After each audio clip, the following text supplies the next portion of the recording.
इस अनंत ब्रह्मांड को संतुलन में रखने के लिए विधाता ने कई कठोर विधान रचे हैं, लेकिन एक नियम ऐसा है जिसका पालन तीनों लोकों में किया जाता है। वो है एकादशी का महाव्रत। शास्त्र कहते हैं कि एकादशी के दिन अन्न खाना साक्षात पाप को खाने जैसा है। इस दिन चावल का एक दाना भी विष के समान माना जाता है। पूरी दुनिया में, चाहे वो काशी हो या वृंदावन, श्री विष्णु जी के भक्त इस दिन अपनी रसोई बंद रखते हैं। लेकिन क्या आप जानते हैं कि इस धरती पर एक धाम ऐसा भी है जहां ये कठोर नियम भी घुटने टेक देता है? एक ऐसा मंदिर जहां अगर आपने एकादशी के दिन उपवास किया तो उसे भगवान की भक्ति नहीं बल्कि भगवान का अपमान माना जाएगा। ये कहानी उस दिन की है जब त्याग की देवी एकादशी ने प्रेम के देवता प्रभु श्री जगन्नाथ जी के खिलाफ युद्ध छेड़ दिया था। ये कहानी है उस शाप की जिसके कारण आज भी देवी एकादशी को श्री जगन्नाथ मंदिर के अंदर आना वर्जित है। आखिर क्यों भगवान श्री जगन्नाथ जी ने स्वयं से उत्पन्न हुई देवी को अपने ही मंदिर से निकाल दिया? चलिए आज इस अद्भुत लीला के साक्षी बनते हैं। इस अद्भुत घटना को समझने के लिए हमें समय के उस पार सत्ययुग में जाना होगा। ये वो समय था जब भगवान विष्णु मुरा नाम के एक भयानक राक्षस से युद्ध कर रहे थे। जब प्रभु थोड़ा विश्राम कर रहे थे, तब उनके शरीर से एक दिव्य और तेजस्वी शक्ति का जन्म हुआ। वो शक्ति कोई और नहीं, साक्षात देवी एकादशी थी। देवी ने हुंकार मात्र से उस राक्षस को भस्म कर दिया। भगवान विष्णु बहुत प्रसन्न हुए और कहा, मांगो देवी, तुम क्या वरदान चाहती हो? देवी एकादशी ने जो मांगा उसने ब्रह्मांड का नियम बदल दिया। उन्होंने कहा, प्रभु, मुझे बस इतनी शक्ति दीजिए कि मैं संसार के सारे पापों का नाश कर सकूं। जो भी मेरे दिन 11वें दिन पर अन्न का त्याग करे उसे सीधा बैकुंठ प्राप्त हो, उसे यमराज का मुंह न देखना पड़े। भगवान ने तथास्तु कहा, लेकिन तभी एक बहुत बड़ी समस्या खड़ी हुई।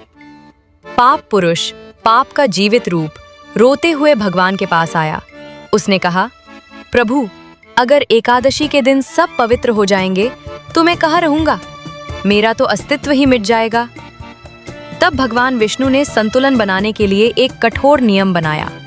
उन्होंने कहा, एकादशी के दिन संसार के सारे पाप, हत्या, चोरी, छल, कपट, सब कुछ अन्न, विशेषकर चावल में छुप जाएंगे। इसलिए जो भी एकादशी पर चावल खाएगा वो चावल नहीं बल्कि साक्षात पाप को खाएगा। बस यहीं से शुरू हुआ एकादशी का खौफ। देवी एकादशी पूरे ब्रह्मांड में घूम घूम कर ये नियम लागू करने लगी। उनका आदेश पत्थर की लकीर बन गया। युग बीत गए। देवी एकादशी का नियम तीनों लोकों में माना जाने लगा। लेकिन एक दिन देवी भ्रमण करते करते श्री क्षेत्रपुरी पहुंची, जिसे धरती का बैकुंठ कहा जाता है। उन्होंने सोचा, ये तो मेरे प्रभु जगन्नाथ जी का अपना घर है। यहाँ तो नियम और भी कड़े होंगे। यहाँ तो पवित्रता का सर्वोच्च स्थान होगा। यहाँ निश्चय ही आज रसोई बंद होगी। लेकिन जैसे ही उन्होंने सिंहद्वार पर कदम रखा, उन्हें अपनी आंखों और नाक पर विश्वास नहीं हुआ। वहां सन्नाटा नहीं था, वहां खुशबू थी। देसी घी की महक, मिट्टी की हंडियों में उबलते हुए चावलों की सुगंध और दाल सब्जी का ढेर। उन्होंने देखा कि मंदिर के आनंद बाजार में हजारों भक्त बैठे हैं। वो व्रत नहीं कर रहे, वो महाप्रसाद खा रहे हैं। और वो भी क्या, चावल। जिस चावल में आज के दिन पाप छुपा होना चाहिए, उसे भक्त बड़े चाव से खा रहे हैं। देवी एकादशी का क्रोध 7वें आसमान पर पहुंच गया। उन्हें लगा कि ये उनका अपमान है। उन्हें लगा कि कलयुग के प्रभाव से भगवान के भक्त अधर्मी हो गए हैं। गुस्से में तमतमाते हुए वो सीधा मंदिर के गर्भगृह की तरफ बढ़ी, भगवान श्री जगन्नाथ जी से जवाब मांगने के लिए। मंदिर की दीवारें उनके क्रोध से कांप उठीं। गर्भगृह में पहुंचकर देवी एकादशी ने भगवान जगन्नाथ को पुकारा, प्रभु, ये क्या अनर्थ है? आपने ही मुझे वचन दिया था कि एकादशी पर अन्न खाना पाप है, तो आज आप ही के मंदिर में ये नियम क्यों तोड़ा जा रहा है? क्या मेरा अस्तित्व यहाँ खत्म हो गया है? क्या आपका दिया हुआ वचन झूठा था? सोचिए उस पल के बारे में। एक तरफ त्याग की देवी और दूसरी तरफ ब्रह्मांड के स्वामी। तब भगवान जगन्नाथ ने अपनी बड़ी बड़ी आंखों से देखते हुए बड़े ही शांत स्वर में उत्तर दिया। उन्होंने कहा, देवी, तुम्हारा क्रोध उचित है, तुम्हारा नियम भी सत्य है, लेकिन तुम भूल रही हो कि तुम कहाँ खड़ी हो। ये पुरी है, ये श्री क्षेत्र है। प्रभु ने समझाया, बाहर की दुनिया में जो चावल है वो केवल अन्न है, उसमें पाप छुप सकता है। लेकिन जब वही चावल मेरी रसोई घर में पकता है, जब माता लक्ष्मी उसे देखती हैं और जब मैं उसे चखता हूं, तो वो अन्न नहीं रहता, वो महाप्रसाद बन जाता है, वो ब्रह्म बन जाता है। फिर भगवान ने देवी एकादशी से एक गंभीर प्रश्न पूछा। बताओ एकादशी, अगर कोई भक्त मेरे हाथ से दिया हुआ प्रसाद ठुकरा दे सिर्फ तुम्हारे नियम को बचाने के लिए, तो क्या वो भक्ति है या वो अहंकार है? देवी एकादशी स्तब्ध रह गईं। वो धर्म संकट में फंस गईं। अगर वो चावल को रोकती हैं तो वो श्री विष्णु का अपमान करेंगी, और अगर वो चावल खाने देती हैं तो उनका नियम टूटता है।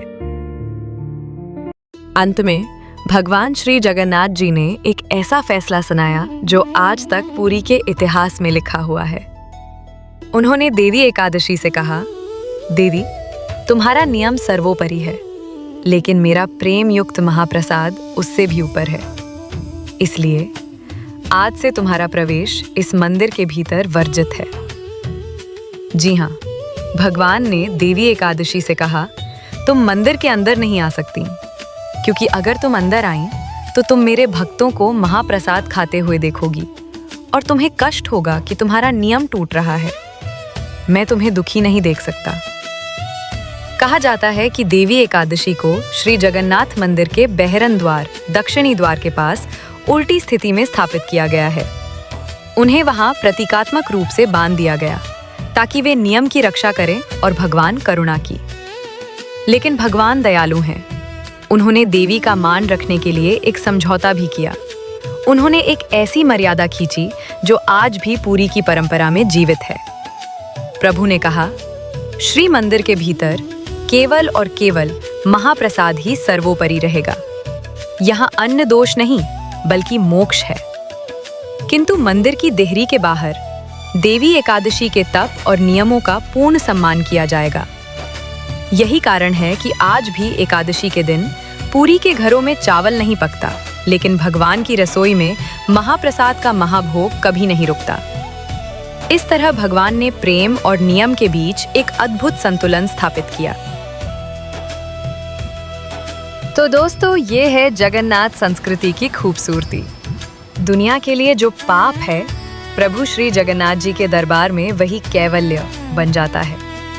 ये कहानी हमें सिखाती है कि नियम इंसान के लिए बनाए गए हैं, लेकिन भक्ति और प्रेम नियम से भी ऊपर है। जब भगवान स्वयं कुछ दे रहे हों तो कैलेंडर या घड़ी नहीं देखी जाती, बस हाथ फैलाकर उनकी कृपा स्वीकार कर लेनी चाहिए। अगर आप कभी पुरी जाएं और एकादशी का दिन हो तो घबराइए मत, महाप्रसाद ग्रहण कीजिए, क्योंकि वहां देवी एकादशी की नहीं, सिर्फ जगत के नाथ की मर्जी चलती है। अगर महाप्रसाद की महिमा की ये कहानी आपके दिल को छू गई है तो वीडियो को लाइक करके अपना प्रेम हम तक पहुंचाएं। सनातन धर्म की ऐसी ही और अद्भुत अनसुनी कथाओं के लिए इस चैनल को सब्सक्राइब करें और अपने प्रियजनों के साथ शेयर करें। जाते जाते कमेंट में पूरी श्रद्धा के साथ लिखिए, जय जगन्नाथ।